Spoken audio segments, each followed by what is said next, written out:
Good afternoon. Welcome to the News Roundup for Wednesday, September 17th, 2025. It's Bill Thomas here with a number of compelling stories to share with you today. And here's what's happening right now on the big Roundup. We begin with this. European officials issue a dire warning to Iran over the Islamic Republic's highly suspicious nuclear program. A member of the Democratic squad facing intense scrutiny on Capitol Hill for comments she made following the assassination of political activist Charlie Kirk, and a retired U.S. military commander now heading to prison following his stunning conviction on bribery charges. Also, a southwestern U.S. state becoming the first in the nation to offer free universal child care, and a crafty criminal robs a Disney World restaurant dressed entirely in scuba gear before making his getaway by jumping into the drink and swimming off. All this and more coming up right now on the big Roundup. We have a great deal to get to today, and we begin with a ticking clock for Iran's battered nuclear program. A number of European officials now making it crystal clear to Iran that unless things change, and in a big hurry, they're going to soon reimpose a number of severe economic sanctions against the Islamic Republic for their failure to uphold the terms of their 2015 nuclear agreement. The urgent comments coming after a high-stakes conference call to discuss the pressing issue, and on that call, representatives from Iran as well as top officials from France, Germany, the UK, and the European Union. Following the call, the EU's top diplomat now says that the window for finding a diplomatic solution to the problem, it's closing fast, and that if Iran wants to avoid the so-called snapback sanctions clause of their prior deal, they'll have to immediately begin taking credible steps to address Europe's demands. The diplomat goes on to say that those steps include Iran clearly showing that they are cooperating fully with the International Atomic Energy Agency, or the IAEA, as well as allowing inspectors to access all of their nuclear sites without any further delay. Now, for their part, Iran says that the snapback sanctions completely lack merit and cannot be justified either legally or logically. They point out that they recently reached an Egypt-brokered deal with the IAEA to allow the watchdog agency to access their nuclear sites. That deal also requiring Iran to divulge the whereabouts of all of their missing nuclear material. They're also urging their European counterparts to take advantage of the current opportunity, keep diplomacy alive, and sidestep the possibility of avoiding another crisis. The process to re-implement snapback sanctions was negotiated as part of Iran's 2015 nuclear deal with world powers. The measure was designed to be veto-proof at the UN, and it will go into effect at the end of this month unless the UN Security Council steps in to stop it, and that's highly unlikely. The reimposed sanctions would severely harm Iran by freezing their assets, prohibiting arms deals, penalizing the development of their missile program, and putting the clamps on their already teetering economy.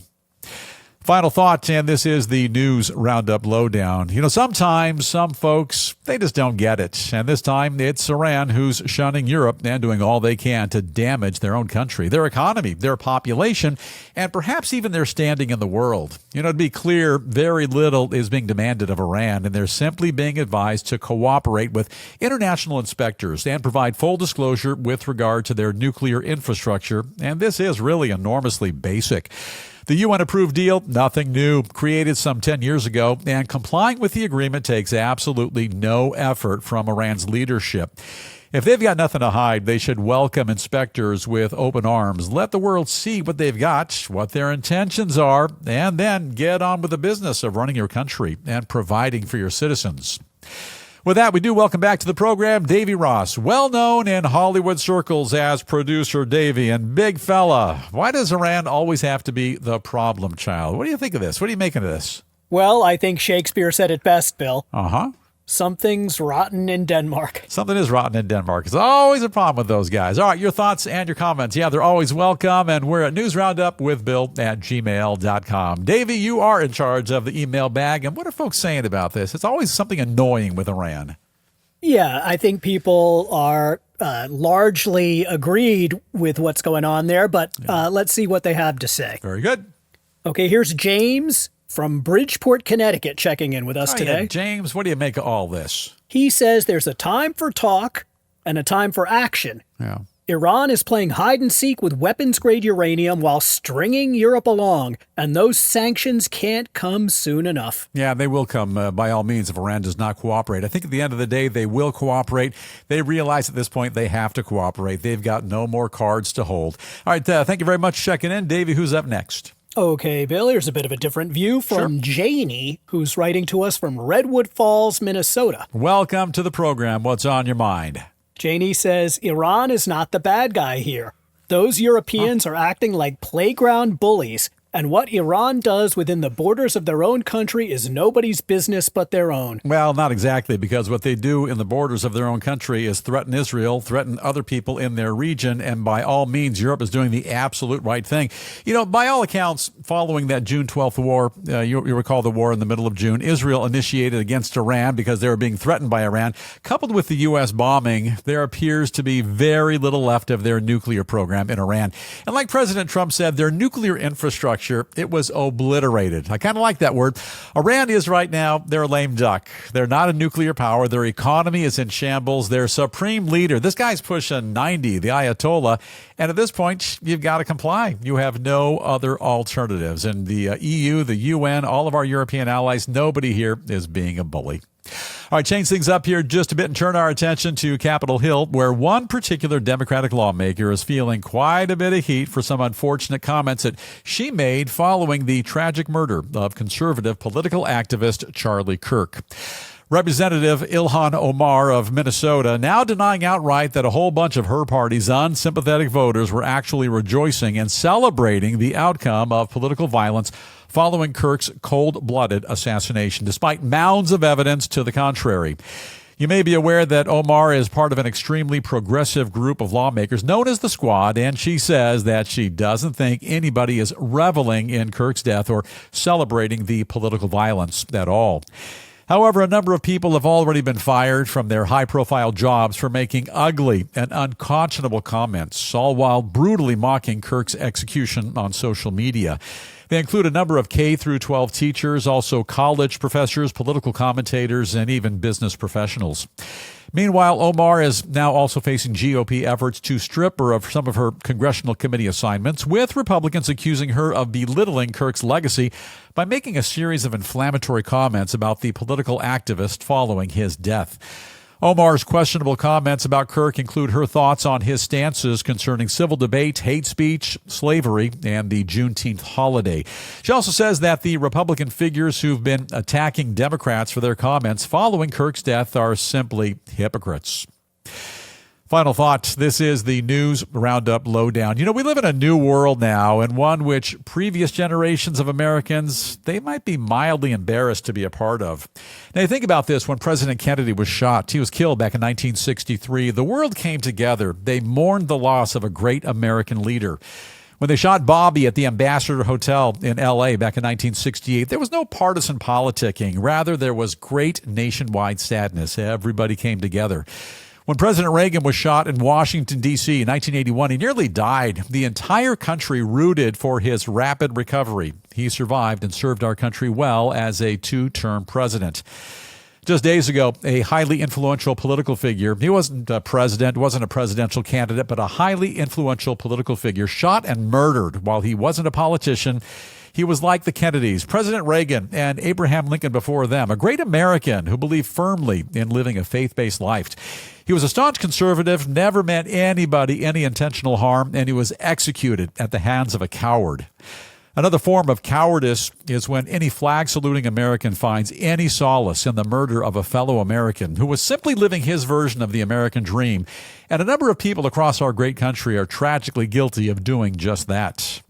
Representative Omar also commented recently that nobody prays aloud on the House floor for anybody who has passed away. A note to the honorable representative. Here in America, we pray for any person we want to pray for, and at any time, and most important, at any location. A church, synagogue, in our homes, in a car, in a hospital, even on the House floor. Now the floor is yours. Tell us what you're thinking, and we're at newsroundupwithbill@gmail.com. This one, Dave, has got me mildly concerned, and what are folks saying?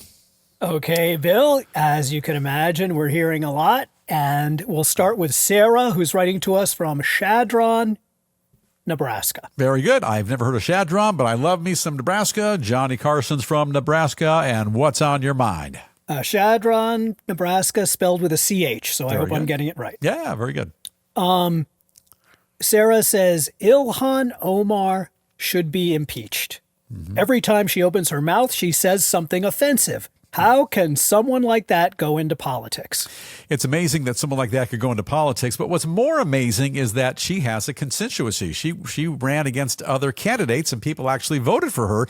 If you know who she is, what she says, what she stands for, it's amazing that she ever became an elected representative. It's just disgraceful. Appreciate you checking in. And David, who's up next? Okay, here's one from somebody who calls themselves Solomon the Wise. Hello, Solomon. What's on your mind, sir? Okay, no location specified from Solomon the Wise. And Solomon says, Ilhan Omar speaks the truth, and as we all know, the truth hurts. Funny how the Republicans cried about cancel culture for years, and now they're using it themselves. Well, I don't think they are, but I understand you want to stand in defense of her. And listen, everybody can say anything they want. She is an elected representative. She can say what she wants, but I find it anti-American, wholly inappropriate. And by the way, to my knowledge, there are no federal laws which prohibit praying aloud on the House floor. Charlie Kirk, this guy was a great American. He should be universally mourned. And if you weren't a fan of his, that's perfectly okay. I was a fan. If you're not, no problem. But look, to disrespect any murder victim, particularly a law-abiding fellow American, utterly disgusting. And right now, I challenge you, as Charlie Kirk always said, to prove me wrong. Try. I don't think you'll have any success. Switch things up just a bit now and take a look at a retired 4-star U.S. Navy admiral whose next big voyage will take him on a trip to the Crossbar Hotel. A federal court in Washington, you won't believe this story, now sentencing the retired military commander to 6 years in prison following his recent conviction on a number of charges related to bribery, conspiracy, and corruption. Retired Admiral Robert Burke was our Navy's second highest-ranked uniformed officer, commanding forces in both Europe and Africa when he agreed to accept a high-paying post-retirement job and millions of dollars in stock options, all in exchange for ordering his staff to award his co-conspirators a valuable contract to provide useless workforce training to some of his sailors. Earlier this year, a jury found him guilty on 4 counts, including one for the aforementioned conspiracy and another for accepting a bribe. And the judge overseeing the trial, he now says that Burke knew full well that what he was doing was totally illegal, but that he did it anyway. Judge went on to say that the fallen admiral betrayed both the public's trust and his oath of office, and that his sentencing marks a sad day and a sad chapter for the U.S. Navy. The admiral's lawyers say that they're going to appeal his convictions, and they say the courageous and honorable former commander is not a career criminal at all. He served with extraordinary distinction in his career, and that he simply made one small, tragic mistake. Well, I'm going to call you on that one. It wasn't exactly small, and it was a little bit more than a mistake. A mistake is when you add too much salt to a recipe. This is more than that. For their part, prosecutors say that the fallen admiral got off easy. They say his crimes were particularly egregious, and they were looking to send him behind bars for at least a decade. Final thought, and this is the News Roundup Lowdown. You know, we're all of us as Americans held to a high standard in life. And in my estimation, those among us who work in law enforcement, as well as those who represent our country as a uniform-wearing member of the armed forces, should be held to an even higher standard. That any member of the U.S. military would participate in what I think is a quid pro quo arrangement as a means to an end to profit from his position, absolutely inexcusable. Here's the weird part. This boating fella, the disgraced Navy admiral, his attorney says they'll appeal his convictions. They cited his lifetime of extraordinary public service in asking the judge to spare Burke from a prison sentence. You've disgraced the U.S. Navy. You've betrayed your country. You've been accused of a crime, tried and convicted. But because you've been a good sailor in the past, you want a get-out-of-jail-free card. Hey, like Hasbro said all those years ago when they invented the board game Monopoly, go to jail. Go directly to jail. Do not collect $200. By the way, Davey, that boat guy, he made slightly more than $200. Any idea how much that guy made? No idea, Bill. How much did he make? Well, the fine admiral, a guy in his position, draws a respectable salary of close to $222,000 per year, plus a ton of free boat rides, and they say when you're in the military, some pretty good health insurance as well. If you have any thoughts or comments on this one, drop us a note. You'll catch us at newsroundupwithbill@gmail.com. What do you say about the Admiral? Davey, who do we go to first? Okay, Bill, we're starting off with a message here from Marcus, who's writing to us from Bremerton, Washington. Very good. Marcus, what's on your mind? Yeah, and I believe that's a Navy town, Bill. Absolutely. Know it well. And Marcus says, I served in the U.S. Navy for 21 years, and this crooked admiral is a complete disgrace to the uniform. Rest assured, he is in no way indicative of the high caliber of most of the personnel who represent the greatest Navy in the world. Absolutely. He's not representative of the entire armed forces, not in the Navy, not in any of our armed forces. Anywhere in life, you're always going to have one bad seed. In life, there's going to be one bad cop. There's going to be one bad guy in the armed forces. There'll be a bad guy in pretty much any business in life, but that doesn't represent the entire organization. I appreciate you checking in, appreciate your comment, and thank you as well, Marcus, for your 21 years of service. And Davey, who's up next? Okay, Bill, here's a bit of a different view, and it's coming to us from Skippy in Newport News, Virginia. Skippy, welcome to the program. What are you thinking? And Skippy says, what's the big deal? Lots of people get second jobs after they retire, and this guy got an offer for some dudes he worked with in the past. So what? Well, so what is that this is a quid pro quo. The individuals he was doing business with had really nothing to offer, but they wanted that contract. They were going to make money, and he was going to make money off of them making money. This is nothing but pure greed. Now, if you spent that much time on the job, as the Admiral did, you're already making a great deal of money. Simply finish your career with the U.S. government. Retire with dignity, and if you think you need a second career, go about establishing it with honor and patriotism. He went about it using a back door. It is quid pro quo. It's clearly wrong. He has been tried and convicted, and he is going to prison. All right, a couple of additional headlines we are keeping a very close watch on here in the News Roundup newsroom. Ukraine's President Volodymyr Zelensky desperately urging European leaders to join forces and make the entire continent safe by assembling a comprehensive air defense umbrella. The Ukrainian leader making his plea as Russian aerial attacks on civilian targets throughout his entire country continue to escalate, while unfortunately peace talks, they're grinding to a halt. In a related note, NATO ally Poland now urging all members of the European Union to completely stop buying Russian oil by the end of next year. Our move now to New York City, and Supreme Court Justice Sonia Sotomayor warning a group of assembled law school students that our nation should be on the lookout for a number of bad laws, saying that when ordinary citizens are taken out of the equation, we are in danger of losing our republic. And her comments coming amid concerns that the Trump administration, they're planning to crack down on hate speech, which is protected by the First Amendment. And in California, a federal judge denying a request for a new trial for the notorious Menendez brothers, saying that any new evidence which has been brought to his attention, it doesn't change the fact that they acted with premeditation and deliberation when they brutally slaughtered both of their parents in the family's Beverly Hills mansion, and that was back in 1989. I'll return now to the world of business and a quick peek at some developing stories which are making headlines today in finance, commerce, and more. The U.S. and the U.K. further cementing our ties and agreeing to a massive $42 billion technology deal concerning a number of investments in AI, quantum computing, and nuclear energy. The two nations coming to terms as President Trump kicks off his second state visit to Britain by traveling to Windsor Castle to meet with King Charles. Also, right here at home in the USA, New Mexico becoming the first state in our entire nation to guarantee free child care to every single parent. The governor saying the program will be available regardless of income beginning in November, and that the average New Mexico family will save $12,000 a year by signing up. Free. I like that word free, but Davey, the family saves, but it's going to save them $12,000, so who's paying the money? Well, I guess that would be the state of New Mexico, Bill. And the state of New Mexico has that money because taxpayers paid that money. So guys like me, taxpayers are paying for somebody else's health care. I'm calling foul on that one. Also, pharmaceutical giant Eli Lilly announcing plans to invest $5 billion in a facility in Virginia as their company looks to expand their ability to produce a number of critical ingredients in the U.S.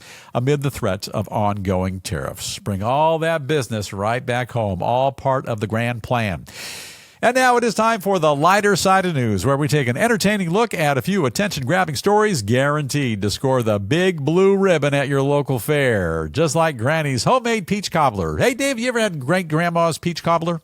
I can't say that I have, Bill. I'll make sure to bring some in. It's to die for. All right, kick things off today with a story concerning an outrageous criminal, a costume fit for a masquerade ball, and a very special trip to Disney World. Police in Florida now actively searching for a culprit who just held up a waterfront restaurant at a Disney World diner while dressed head to toe in scuba gear, including goggles. So if you see a guy running down the street in scuba gear and goggles, make the 911 call. According to the local sheriff's department, the wetsuit-wearing suspect waddled into the establishment just after midnight. Apparently they were closed, threatening a pair of employees who were depositing the day's cash in the company's safe before making off with about $20,000 in cash. And the suspect allegedly making his escape by jumping into the water below the restaurant's replica steamboat and then just simply swimming away. Davey, what's happening with this world? In the old days, people robbed banks and trains. They didn't rob Disneyland. That's just downright un-American, and I won't stand for it, Davey. I won't stand for it. And what am I doing right now, Davey? I'm sitting. Not standing for it. By the way, there was something in that story about the suspect also not appearing to have a weapon. And just on principle, I'm not sure I would have forked over $20,000 in dough if the guy didn't have a gun or something. But be patient. He'll be caught. It'll just take a pinch of time. Then when he's all handcuffed up, I demand, Davey, that he be banned from all Disney theme parks for life. And I want you in charge of that. Good? Sounds good, Bill. He's gone. He can have fun at Knott's Berry Farm. And now I'm hungry, so let's hop over to the next story. And producer Davey, where do we go from here? Okay, Bill, this is a story for people with a big, hearty appetite. I got me an appetite. Turn now to everyone's favorite breakfast joint. And if you're a fan of the world's best flapjacks, they're offering a deal that's just too good and too delicious and sort of kind of affordable to pass up. Legendary IHOP now stepping up to the plate and offering a dirt cheap value menu with some items actually costing less than you can make them for at home. I like that. The company is joining a growing number of customer-starved restaurant chains who are using cheap eats to lure back their clients, and they say they're simply giving people what they want. Now, in that new IHOP discount menu, you find a handful of tasty options, which include greasy omelets, bring it on, French toast, bacon, and sausage, and, of course, their world-famous buttermilk pancakes. You know, toss in a big old slab of butter, some delicious maple syrup as well, and you've got a heck of a deal, all for $6 or $7 a pop. $6 at some restaurants, $7 at some of their other locations. Pretty affordable. Now you throw in a cup of coffee. That'll set you back about $3.50. Dave, you like orange juice? Oh, love orange juice, Bill. All right, a tall shot, that'll set you back about $4. And don't forget about that 20% tip, another $3. So that $7 breakfast only costs you about $17.50. So thank you, IHOP, for that $7 breakfast for only $17.50. That's a bargain. Now then, Davey Cakes, I see you forgot to mention that today is International Country Music Day. And I always like that Willie Nelson fella, Garth Brooks, and all the other ones as well. And what else you got for us in 4 chords or less? Bring it on. Well, today might be Country Music Day, Bill, but we got you beat because tomorrow is another big national holiday. Oh, I love big national holidays. Finally, another story for our perpetually hungry Roundup crew and listeners. A holiday we should all be celebrating every day, but which only comes around once a year. And this year, Thursday, September 18th, that's got a nice ring to it, in honor of National Cheeseburger Day. The one and only McDonald's says they're serving up their beloved double cheeseburgers for only $0.50 each. And for those of us like Davey, producer Davey, for those who can't add, that's only 50 cents. So do you only get half of the burger, or do you get the full burger for $0.50? Well, I think you get a double cheeseburger, so I don't know what you get with it, Bill. 50 It's cents. also confusing. It is kind of confusing, but the 50 cents part, that's not so confusing. One small catch: in order to take advantage of the discount, you have to order your sandwich on the Golden Arches app. I don't know how to use those apps, but that's the deal. In the meantime, should you choose to celebrate the occasion by dining elsewhere, there are a whole bunch of other burger joints which are also offering up a heap and helping a cut rate grub. They include Smashburger, Dairy Queen, DQ, Burger King, BK, Whataburger, and a whole lot more. Now, the only thing at McDonald's that's better than a double cheeseburger is a double cheeseburger for only 50 cents. And because you can only buy one through the app, I suppose you can't go McDonald's hopping and buy 50-cent double cheeseburgers at a bunch of different locations. They knew you were going to do that. Sort of a scam, but you just can't beat a double cheeseburger for $0.50. And when you're done with the Golden Arches, you simply hit up another bunch of other burger joints and take part in the second greatest day of the year, Davey. The second greatest day of the year, National Cheeseburger Day.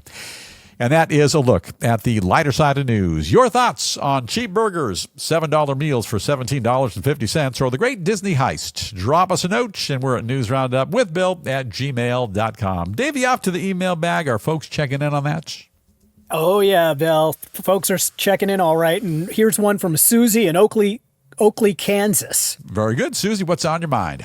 And Susie says, I hope that the scuba thief eventually takes a dive for his crime, but you have to admire his ingenuity. I'm going to dress up as Scuba Guy for Halloween. Not a bad idea. But this Scuba Guy, you don't rob Disney. You don't rob anybody. But going to Disneyland, and I think Disney campuses, by and large, Davey, all the Disney theme parks, they have their own security on the grounds, don't they? 24/7. Of course they do, Bill. That's why the guy dressed up in scuba gear from head to toe. He probably looks like the creature from the Black Lagoon. Yeah. And, nobody's going to be able to ID him. And Disneyland, Disney World, and all the theme parks, they're pretty well cameraed up as well. But they may have dropped the ball on this one. I doubt they have cameras in the drink around that restaurant. So, yeah, he is very ingenuitive. But don't rob Disney campuses, man. That's just not right. All right, who's up next? Okay, Bill, here's one from Rex in Talladega, Alabama. Bring it on, Rex.